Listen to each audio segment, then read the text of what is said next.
Una verdadera bendición. Bueno, vamos a entrar los sufrimientos en el ministerio, a ver cómo, tal vez lo bueno sería no mirar al hermano que está a la par, sino tratar de medir cómo cómo ha impactado nuestra vida. Las adversidades en el transcurso del ministerio. El ministerio indudablemente tiene de todo. El ministerio tiene de todo. Así que no es de asustarse por las adversidades ni por las bondades. Tiene de todo. Esa es la gran diferencia entre trabajar en una empresa secular, donde le dan a uno un perfil de trabajo conocido, y trabajar en el ministerio, donde uno tiene que desarrollar un verdadero abanico de capacidades para poder atender las necesidades y las demandas del reino de Dios. Vamos a ver entonces, veamos estos sufrimientos y vamos a ver nuestra base bíblica.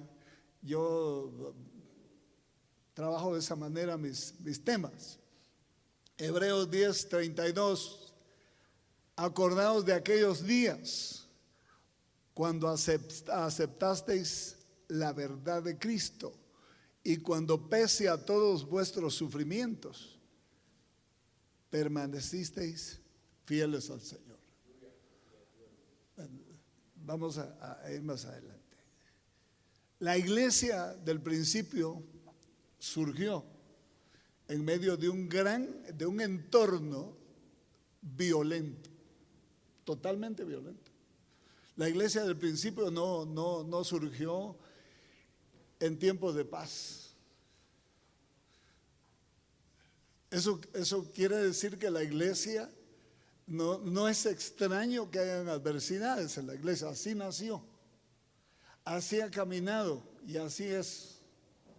Lo que pasa es que cuando a uno le toca vivir, no es igual leerlo en la Biblia que pasar por ahí.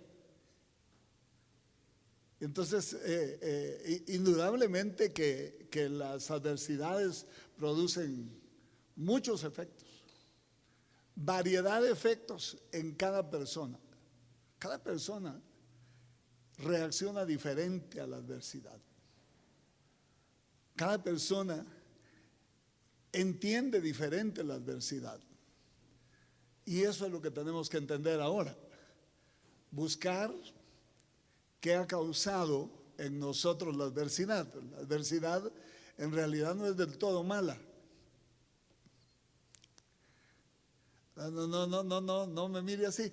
No es que me guste la adversidad, pero la adversidad nos hace capaces de resistir. Ya vamos a entrar en materia. Entonces, el entorno donde surgió la iglesia del principio fue un entorno violento, totalmente adverso a su desarrollo. Esto obligó a los ministros y a la iglesia a profundizar su relación con Dios y con su palabra. Que diría yo que deberían ser los dos asideros donde nosotros tendríamos que profundizar para poder estar estables en medio de la adversidad. De otra manera, difícilmente podríamos entender la adversidad. La adversidad se entiende en medio de una profundización de la verdad y la relación con Dios. Yo les acuñé un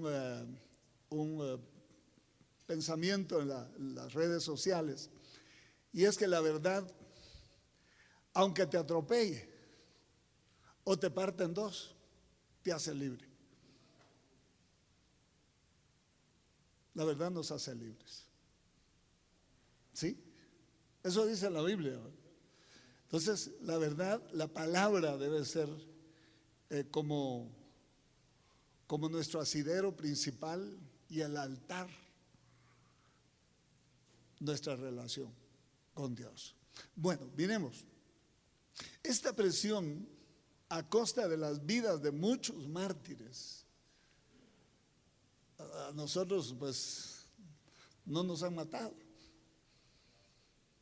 Gracias a Dios estamos vivos. Mire, ya nos cayó nieve en la cabeza.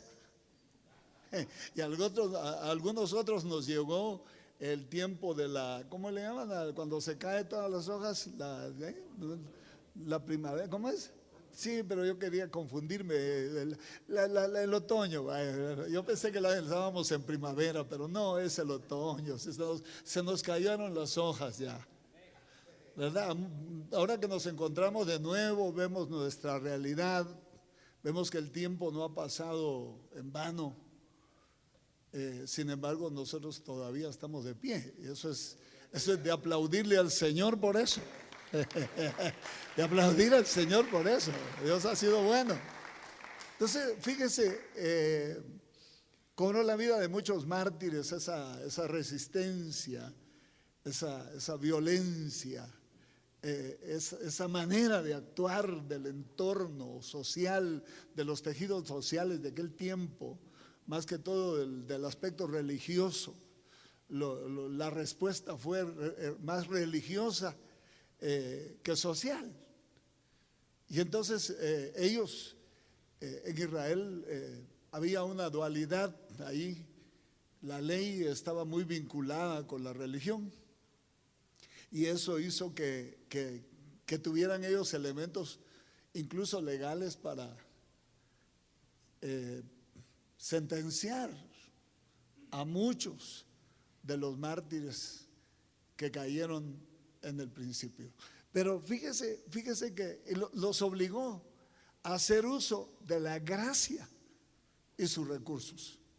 Hablamos primero de la palabra, ¿sí? Y del altar. Ahora hay otros recursos aquí, los recursos de gracia. La adversidad debe despertar en nosotros el interés por conocer los recursos de gracia que Cristo compró en la cruz del Calvario. Esto en realidad tiene un entorno o un respaldo que deberíamos nosotros como revisar. Cuando yo veo al apóstol Pablo escribiendo en la carta a los romanos y veo al apóstol Pablo escribiendo también la carta a Filemón, veo el entorno, el trasfondo jurídico que el Evangelio de Jesucristo tiene. Esto no es una mera, un libro. La Biblia no es un libro donde nos traslada información. No. La Biblia tiene vida, es viva y eficaz y más penetrante que toda espada de dos filos, que alcanza a partir el alma y el espíritu, que discierne las intenciones del corazón, y no hay cosa creada que no sea manifiesta aquel que tenemos que dar cuenta. Entonces note, aquí está otro gran recurso, los recursos de gracia. Ahí anótelo en su cuaderno, porque hay que entender que la muerte de Cristo en la cruz del Calvario y su sacrificio, la muerte segunda, compró una serie de recursos que están disponibles, están escritos en la Biblia y están a disposición de nosotros. Ahora, que nosotros hagamos uso o no hagamos uso de ellos, eso es como viajar en primera clase en un avión o en clase comercial o como querramos, es como viajar en un burrito, ¿verdad? O viajar en un buen caballo. Depende cómo quiere uno viajar. Si uno quiere viajar un poco más confortable, hay que hacer uso de los recursos de gracia, porque si no nos va a hacer el camino un poco escabroso, doloroso, difícil. Cuando yo vi el tema, me impresionó mucho. ¿Sabe por qué? Porque hay muchísimas razones para vivir herido, lastimado, amargado. Hay razones y siempre hay. Y oiga, las ovejas a veces como todavía no conocen la misericordia, no la tienen con el pastor. A veces hay ovejas que de veras hacen uso de la libertad de pensamiento, de la libertad de expresión. Y nosotros no estamos preparados muchas veces para oír lo que las ovejas piensan acerca de su pastor. Y deberíamos estarlo.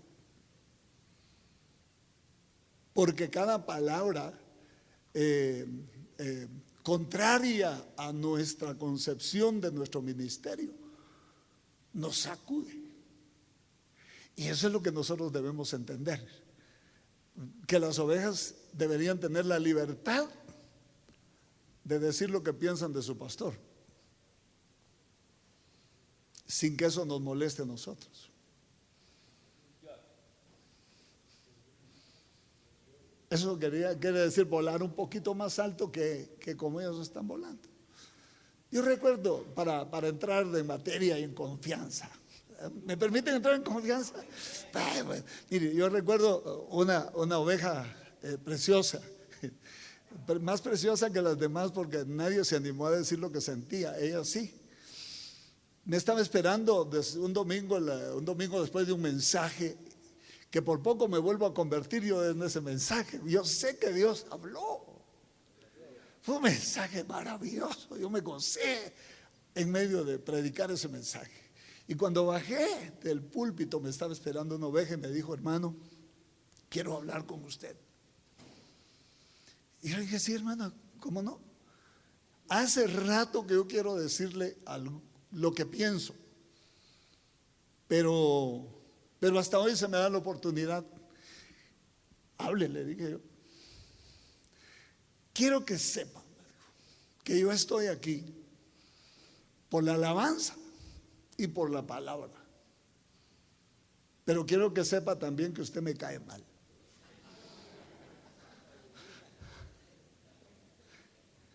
Sí.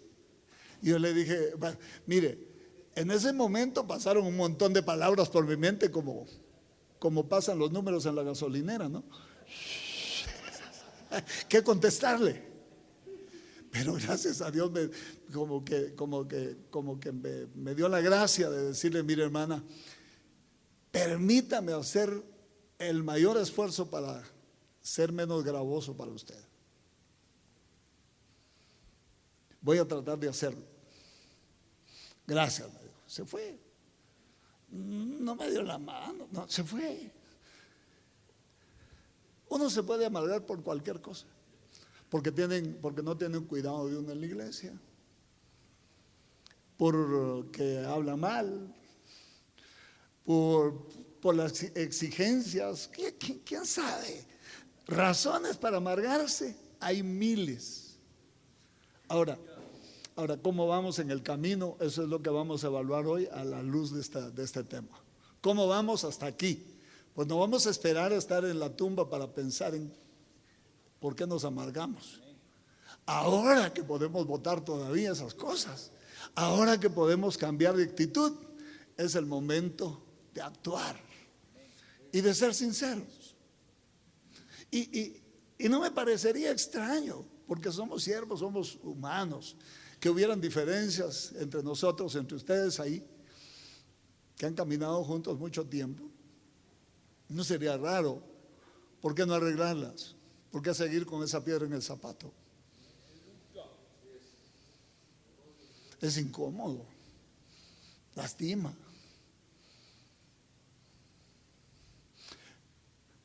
La apariencia personal de cada uno de nosotros habla mucho de lo que tenemos adentro, del contenido.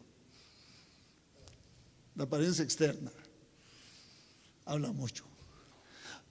Se puede por los años uno cambia, ¿no?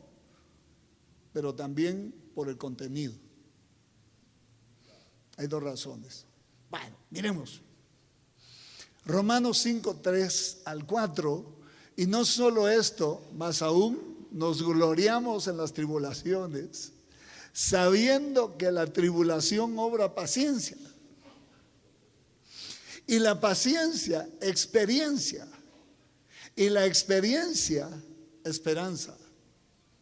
Busqué justo una versión que dijera así, porque esto me está hablando de una construcción, la construcción de un carácter, la construcción del carácter del ministerio, del ministro. ¿Ve usted que las tribulaciones, los sufrimientos no son malos?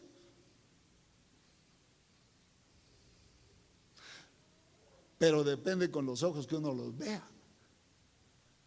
Porque si uno los ve como una fatalidad, son una fatalidad.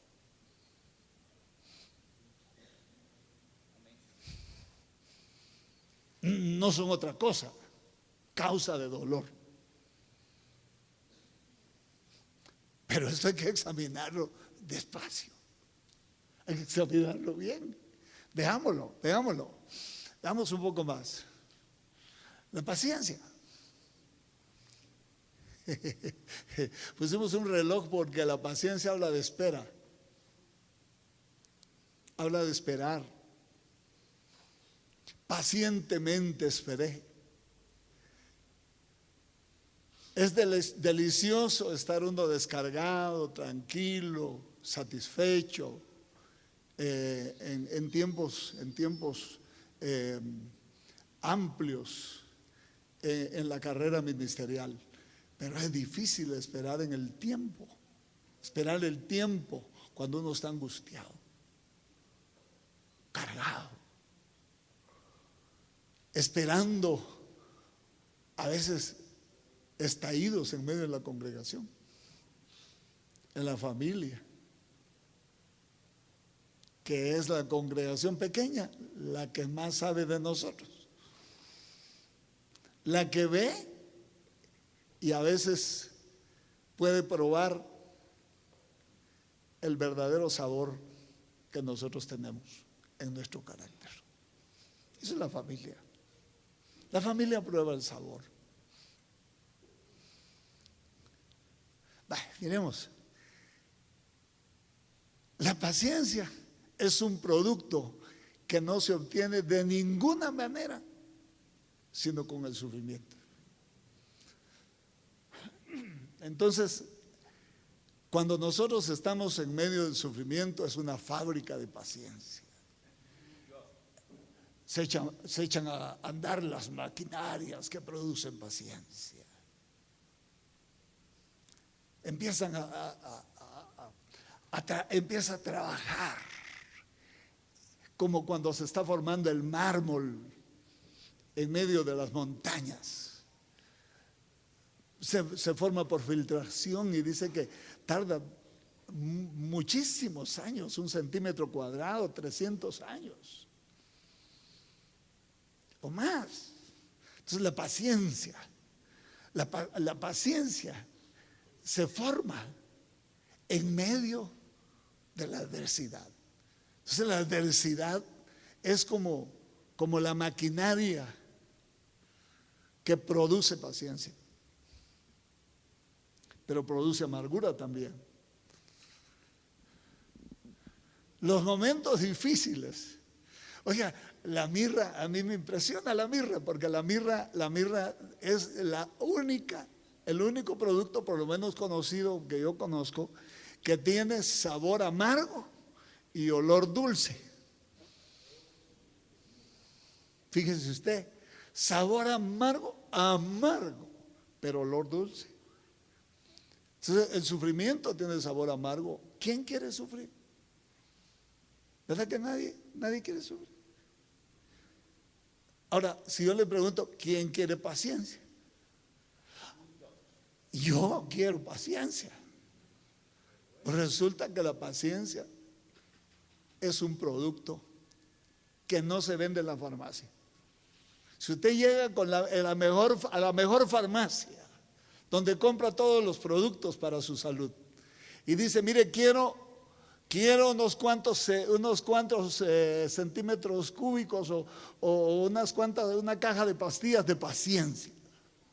Le van a decir, de ese producto no hay aquí. No hay.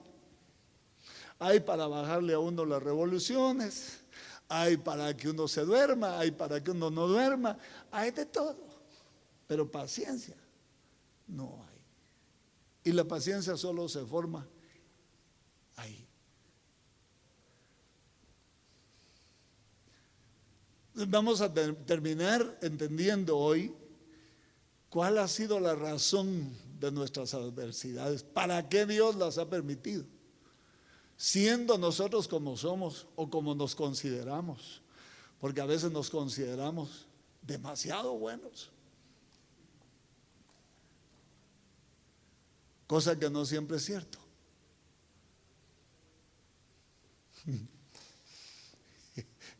Yo quiero, me perdona porque estoy usando de mucha confianza, pero la estoy usando. Me perdona.